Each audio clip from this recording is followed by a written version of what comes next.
Hey everybody, welcome to my channel. I grow a lot of aloe every year, and sometimes they just overgrow and they just grow too much that I don't know what to do with them.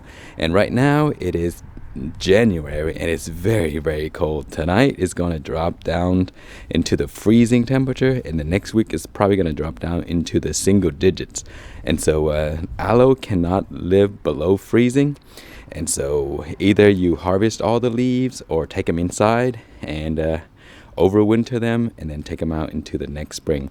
So this plant here grew so much and I didn't know what to do with them. And so I just left them sitting in the pot all year. And the mother plant produced a ton of little babies. Right? I just started pulling them out, and then I harvest some of the leaves. Let me show you how much just a 10, I think this is 10-gallon pot, can produce in aloe.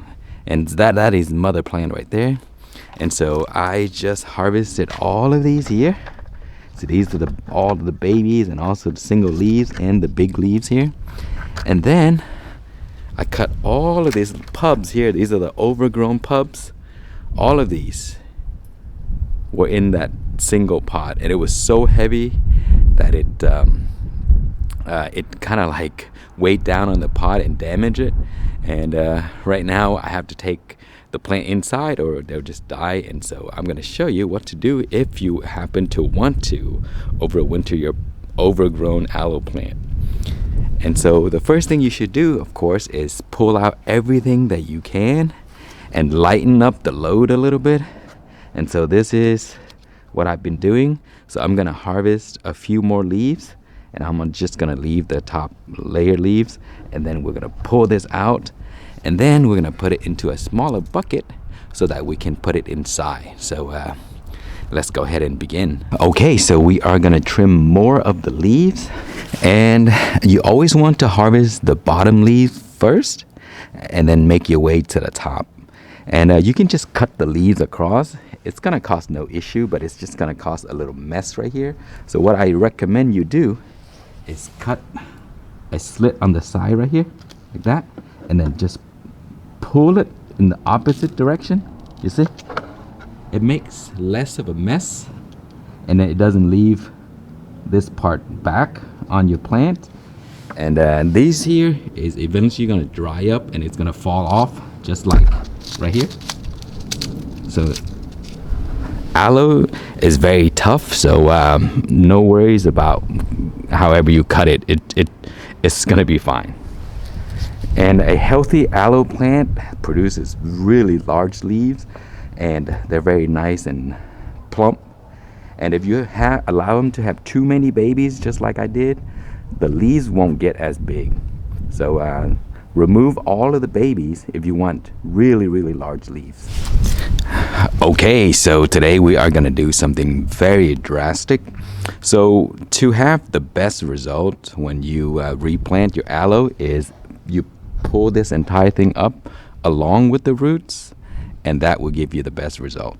But you see, over the years of me harvesting this plant, you see how tall this is?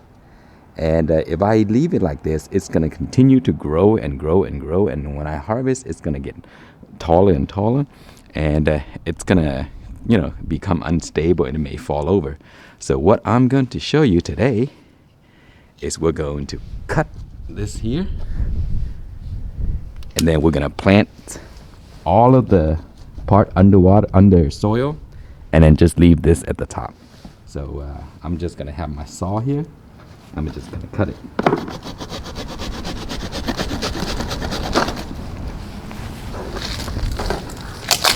And if you leave those, the babies will come up from the roots, and you're going to have a lot more aloes. You see, there's some already right here that was grown from my previous batch. And yeah, so if you want to save it, you can save that as well, and you'd have more aloe. And here is our new plant that we're going to replant. Okay, so here we have our soil. Make sure that the soil is slightly moistened and not super wet. If it's super wet, it's going to rot the bottom of the core here, and it's not going to be good because we're overwintering anyway. So you don't need a lot of water. So make sure it's a little moistened, and that's it. Okay, so now what we're gonna do is we're gonna put our new plant inside, and we're gonna plant it all the way to the bottom. That way this whole part is covered, and then we'll have a nice stable plant once it grows back. Okay, we're gonna put it all the way to the bottom, or almost, and then just cover it up.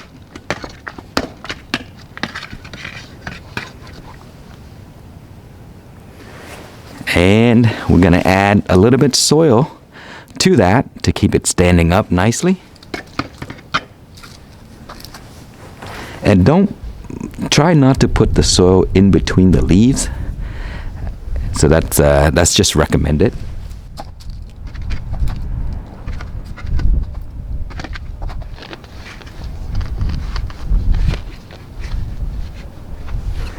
And then push it down a little bit to help it standing firmly.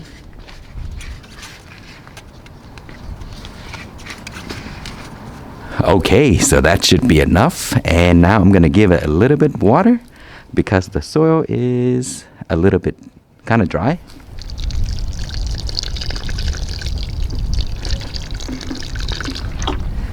And that should be it. You don't need a lot of water. And now we'll just keep it inside my garage, and then keep it nice and warm. Give it a little bit of light. It has to have light, and then it should grow or stay dormant until when it's warmer. Then we'll take it back outside. So okay, so here is where the plant is gonna sit, right in between the car in the garage. And I'm gonna leave the door open when it's nice and not too crazy cold, and then it'll have just the light outside like that to stay alive. And when it's super cold, freezing cold, I'll close the garage and I'll have the garage light on. I have a remote that can turn it on and off, so that should be enough for it to work. Okay, so we'll be back once it gets warmer, and I'll show you what this plant looks like. Okay, here it is 3 months later, and the plant is still alive.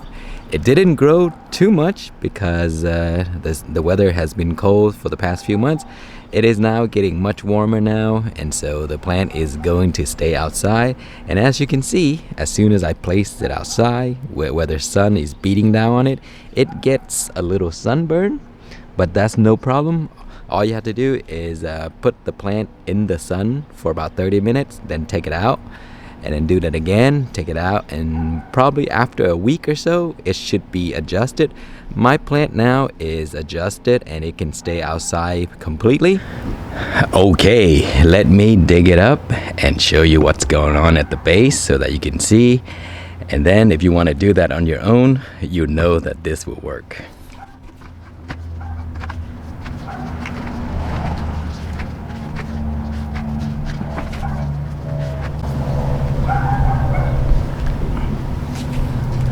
Look at all those new roots.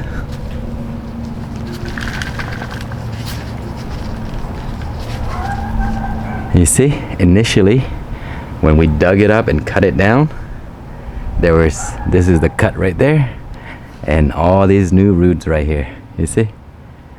And so don't be afraid to chop your plant back. That way it doesn't get too tall and move and fall over. So chop it off. Repot it all the way up here so that the plant can have a nice foundation and not fall over when it gets too lanky. So yeah, that's it. I hope you enjoyed the video. If you have any questions or comments, please leave it below, and thank you so much for watching.